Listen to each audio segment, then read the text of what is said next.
Once you've received your first Croatian temporary residence permit, you're going to be faced with limitations on how long you can be absent from Croatia.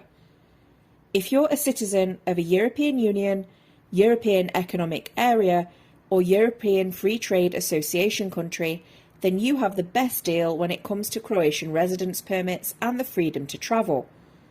Once you've been granted temporary residence, you can be gone for up to 6 months per year. You only actually need to be present in Croatia for the other 6 months in order for your temporary residence permit to remain valid. Moving on to permanent residence makes things much easier. As a citizen of the EU or the EEA, you are automatically entitled to permanent residence in Croatia after 5 years and 1 day of uninterrupted lawful temporary residence. In some cases, permanent residence can even be obtained earlier.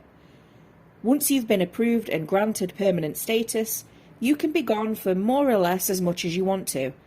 The only catch is that you can't be outside of Croatia for more than 2 consecutive years.